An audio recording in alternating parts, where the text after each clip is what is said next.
Hi, I'm Robin, and welcome to Well Conceived Business. We help online business owners within health and wellness to create a business and life that is not only well paid, but well lived. Here you'll find honest and refreshing conversations about what it takes to create a business around your life, what healthy hustle looks like, as well as insights and tips on growing your audience, your signature program, your profit, and your peace. Ready? Let's go. Hi, and welcome to Well Conceived for this week. I'm really excited to talk about this topic because I feel like this episode is going to be so incredibly powerful for you. We are talking about 7 myths that are keeping you stuck in your business. And I think that we all have mindset gremlins that we need to continually bring awareness to and overcome. So whatever level you are at in your business, there are things that you have to be overcoming in your business. I have things that I need to overcome in my business, like heaps of things. But what we're going to talk about today is 7 myths that are keeping you stuck in your business. And it's particularly true for anyone who is feeling stuck at under 6 figures in revenue or close to 6 figures, but wanting to get to the next level and just feeling really stuck. So maybe you've just felt completely overwhelmed and burnt out last year trying to get to the goals that you want to get to and not really knowing, you're like, what do I do now? Maybe you're stuck at 50K and you've been there for a few years. Maybe last year your revenue took a dive and you just don't know what it is, what you're doing wrong, or what needs to happen to get to the next level. And that's what we're going to talk to you about today. And the absolute truth is that I've experienced and overcome nearly every one of these. And when I have, is the time when I've created more success in my business. It's felt lighter and I've been able to reach that next level of where I want to go. So as you're listening to this episode, know that you may feel triggered or you may be like, really? What? But I really encourage you to listen with an open heart and open ears. And if there's something you're questioning or something that comes up for you, take a moment to either pause or circle back or just even consider. Let it simmer in your mind for a little bit and try to identify where that belief is coming from, where you heard that from, where you decided that that was something that needed to be true, and whether or not it's an actual fact or not, whether it's something that warrants more exploration. And obviously, your business, your rules. You get to run your business in the exact way that you want to. You get to make the rules. You get to do what lights you up in your business and navigate that whatever way you choose. So if you want to throw any of this away, you can do that as well and have that, sovereignty in your business. So without ado, let's have a little talk about what is holding you back in your business. Number 1 is feeling like you're really bad at sales when actually it's all about leads. And particularly when you get to a certain time in business, maybe you've had one-to-one clients and you've had a steady flow of like 2 or 3 new clients per month. So it doesn't matter if you're a naturopath, a life coach, a health coach, whatever it is, if you've been seeing people and you've had this steady kind of small stream of people coming through and that's been okay, but you're like, I need more people. I'm really bad at sales. In actual fact, what it might be is that you need more leads. And you might not even be bad at leads, but it might be time to jump to the next evolution of what you need in terms of inquiries and visibility in your business. And you might be like, no, but I already have whatever, 10,000 Instagram followers. Fine, cool, amazing. But what does that look like in the context of your funnel and the pipeline in your business? So really stepping back into, is this a sales problem or is this a funnel and more so top of funnel problem that I have? Because I would suggest that, let's put a figure on it, 70% of the time, it's not even necessarily an audience problem. It's actually that kind of towards the middle of the funnel, a leads problem in your business. And the way that we're funneling people through our funnel, and it's most certainly often not an offer problem or a sales problem. It's actually a little bit higher up in the pie on that. Number 2, the next mindset, shift that's keeping you blocked is you can't invest, and I don't mean necessarily money, I don't mean necessarily coaching, but you can't invest unless you're at a particular percentage in your business or at a particular revenue level. And this keeps so many people stuck because they've heard, for example, coaching. You should invest 10% of your revenue into coaching and courses and curriculum and learning and personal development in your business. And that's really great for 100%. When you're at like $500,000 in your business, you really want to be looking at, is this 10%? Or when you're at a steady season in your business.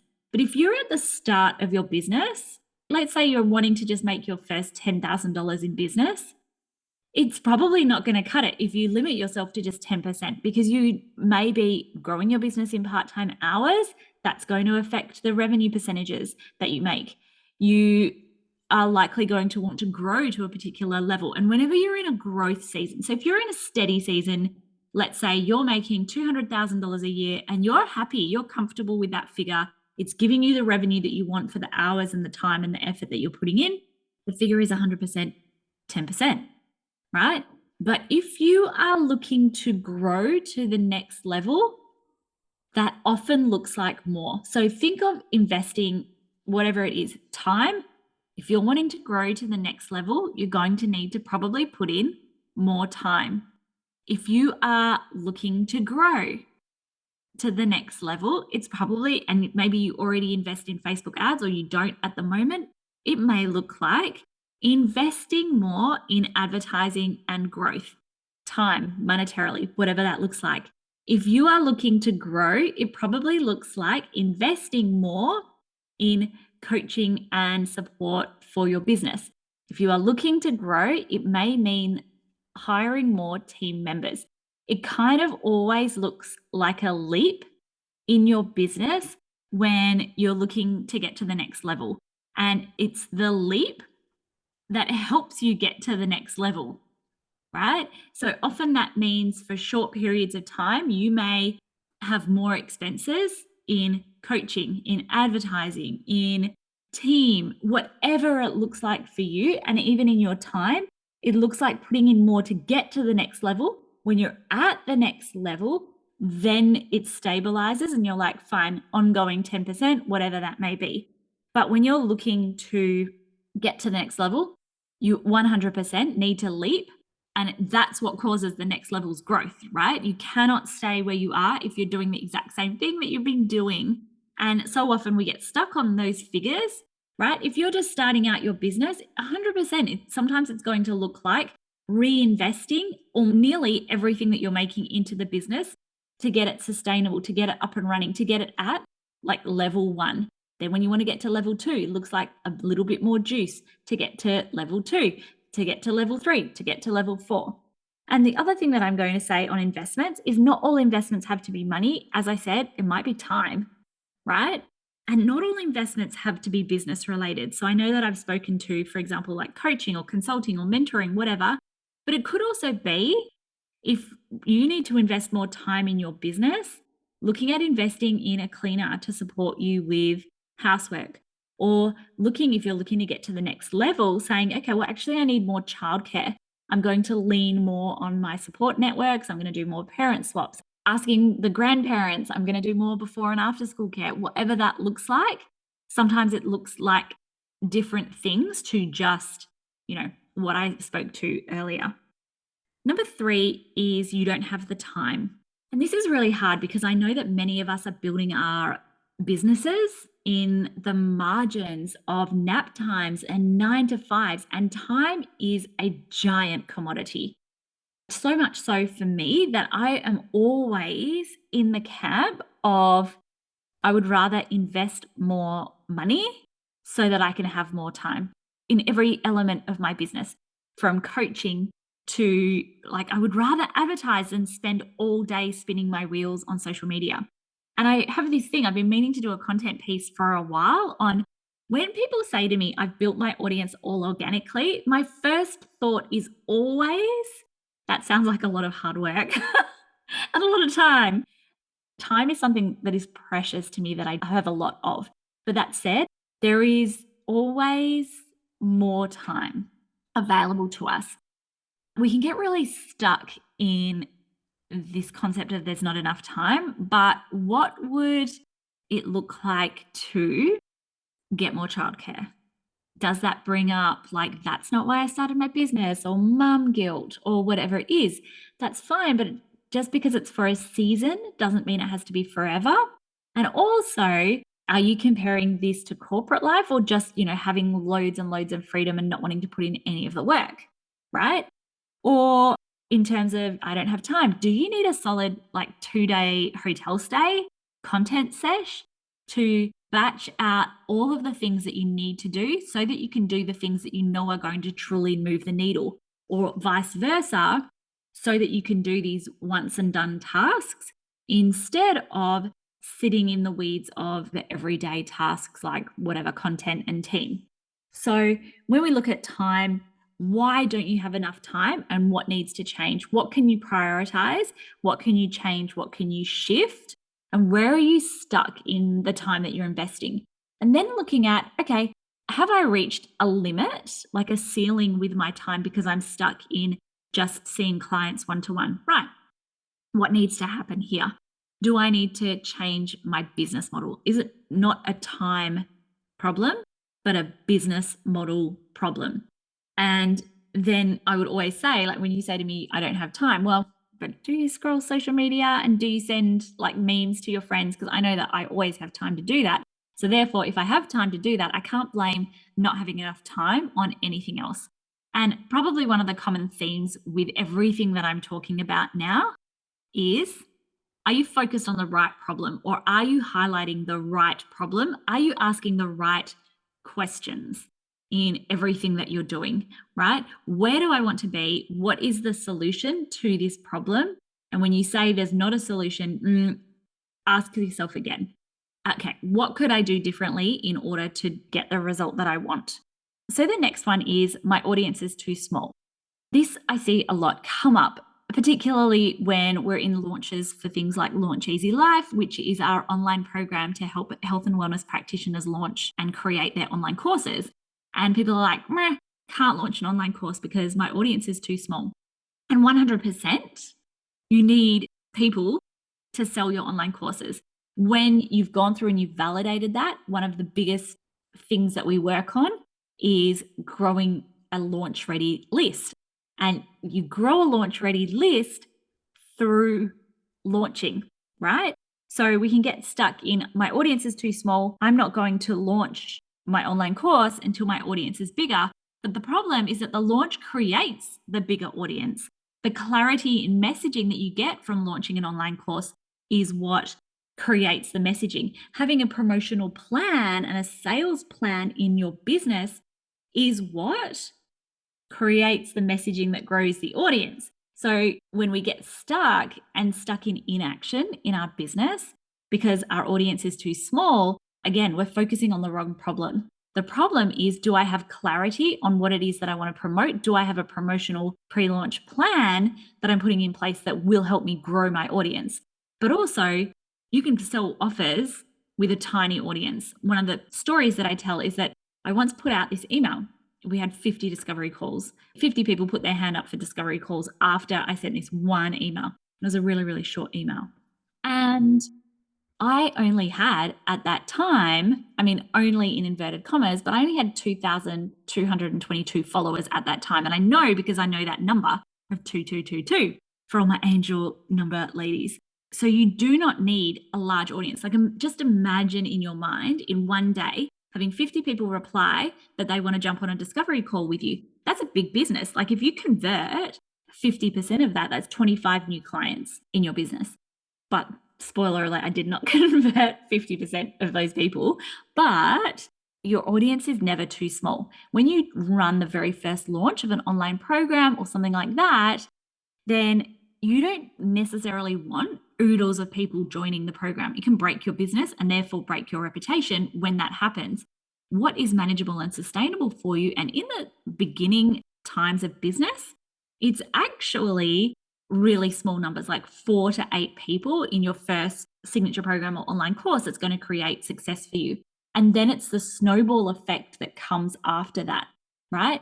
But if you stop before you get those beginner numbers, you cannot win if you don't even try. So it's the smaller numbers and building up that creates the larger numbers. So I would say your audience is never too small, especially to launch offers and to have a thriving business, right? This one goes out to all the health and wellness practitioners with six-figure goals for 2024. Maybe you're on a roll and you want to keep a good thing going. Maybe last year fell a little flat and you're ready to take back control and skyrocket past your goals. Or maybe you've got big goals, but now that the year's started, actually executing and reaching the figures you want has spiraled you into overwhelm. If any of this sounds like you, I would love you to join me for a free training next week, where we'll be diving into 5 mistakes you might be making in your business and what to do instead, so that you can scale to 6 and multi-six figures in 2024 with ease and sustainability. If you feel that revenue goal knocking on your door, please come and join me. You can save your seat by DMing me the word 6 on Instagram or visiting launcheasylife.com/6 for all of the details. I can't wait to see you there. Number 5 is you have to do everything yourself and no one can do it better than you. When you first start to hire a team, it's so uncomfortable because you're going through from this is the way that I do it, this is how I do it, this is what I do, to leaning on other people and training other people. And we can come up against all of these things. Like by the time I create this webinar page, like it's the same amount of time to train someone to do the webinar page as it is to just create the webinar page myself. But you're tripping yourself up because even if it takes you double the amount of time to create the webinar page training and show someone how to do that, you then get to offload that again and again and again and again in the future. It's the same as when we talk about investing. Stop looking at the right now and start looking at in 2 or 3 years' time, how does this affect me, right? Look at the long-term game, not the short term. Nothing is ever or should ever really be about what you're doing for this launch, for this year in your business. It should be about what am I doing for 5 years' time, me, in creating these processes, creating these things. And 100%, nothing is going to be the way that you would do it. That doesn't actually always mean that the way that you're doing it is right or better. And a big example of this is one of our team members creates graphics for me and I'm like, damn, I could never have created graphics that look that good. Not everything you create is as good as what somebody else could do, and it doesn't need to be. It actually just needs to get the result or 75% of the result because it's leveraged your time that's allowed you to then grow into the next level of the next thing. And so we need to really release control of things needing to be done exactly the way we do it and exactly as well, inverted commas, the way that we've always done it, and be willing to invest the time in front loading that time to allow us to free up time later and looking again at more long-term me. Number 6 is that you can't pivot. So maybe you have launched an online course. Maybe you have always done one-to-one services. Maybe you've always focused on menopause and now you want to focus on nutrition for new mothers, whatever it is, and you can get stuck feeling like this is the way it has to be done. This is who I am. This is why my audience follow me. And what can also happen when you do that is you can end up flogging a dead horse.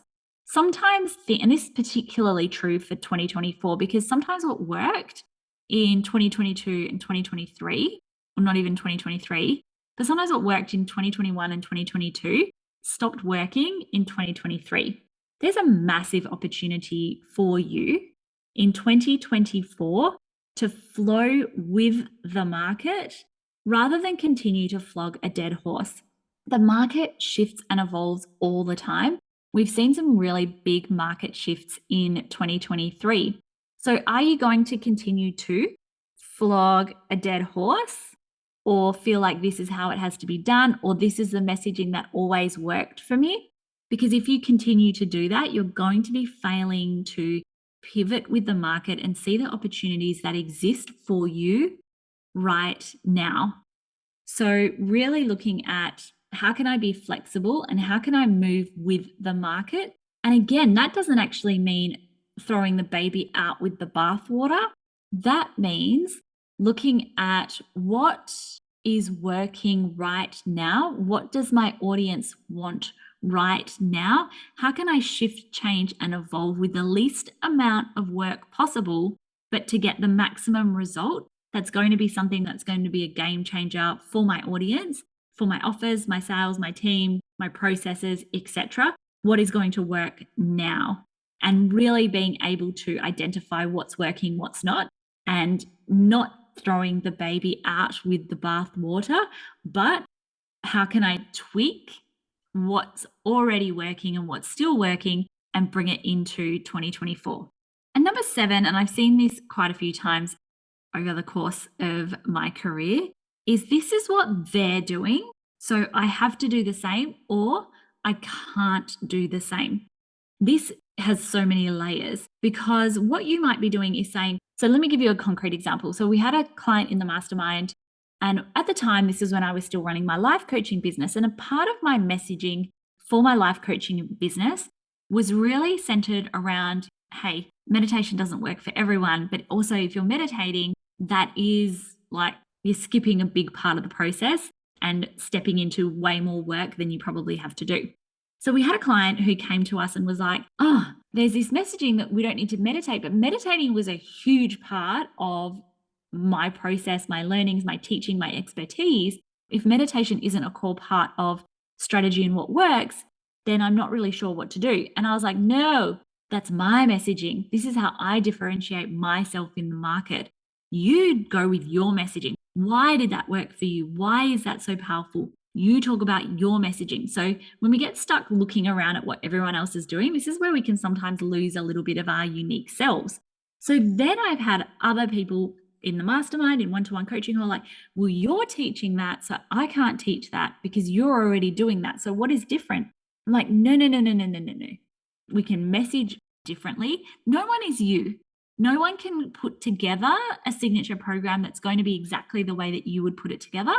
No one is going to have the exact flavor, the exact formula for what works. We are all so different.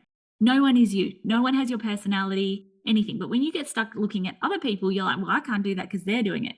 No. No one could ever do something that is the same as you. So you want to put your own unique flavor on things and trust that you could never replicate what other people are doing. But when you get stuck looking all the time at what other people are doing, then you get stuck with their messaging, not your own. So you lose your unique flavor in your messaging, etc. So that's 7 myths that are keeping you stuck in your business, right? Let's recap those myths. Myth number one is it's about sales and your offer. No, it may actually be top of line funnel, may actually be with your leads. Number 2 is you can't invest until you're at a particular percentage or revenue level in your business. In actual fact, if you're waiting for that, that's probably why you are stuck. You have to have a little bit of a leap when you're in growth seasons. Number 3 is you don't have the time. There are always ways to find more time. Sometimes it's about priorities and having a look at where you're investing the time that you do have. Number 4, your audience is too small. There is always people who are ready to invest and work with you. It's just about leaning into what you need to do, where you need to sell, and what kind of launch season you're in. Number 5, you have to do everything yourself and nobody can do it better than you. 100% untrue, and nobody needs to do it as good as you. Number 6 is you can't pivot. This is going to lead you to flogging a dead horse and staying stuck in tactics and strategies that no longer work. And number 7 is this is what they're doing. So I either have to do the same or there's no way that I could do the same. Nope, you're you. Ignore what everyone else is doing and keep forging your own path on what you know works. Thank you so much for tuning in to Well Conceived Business today. Can't wait to catch you next week. We are done with the meat and potatoes of this episode, but I am not letting you go just yet, my friend. Before you jump off, I have 3 quick things that I would love to share with you. Number 1 is thank you so much for listening today. If you'd like to hear more about growing your visibility through Instagram, podcasting, or Pinterest, creating or launching or growing your signature program, automations, or many more online business nuggets of gold, Pause now, hit that subscribe button because we are here for you weekly. Number 2 is if you would like to learn more about working with us and joining our signature program, the Well Conceived Mastermind, which is unlike any mastermind you've seen before, check out our show notes below and you will find all the links to join the waitlist or sign up and join the mastermind now. And number 3, lastly, if you do nothing else, make sure you come and find us on Instagram for daily behind the scenes and hugely savable and value-packed content. You will find us at Launch Easy Life. Well, that's it from me today. Now go out there and create your well-paid business and your well-lived life.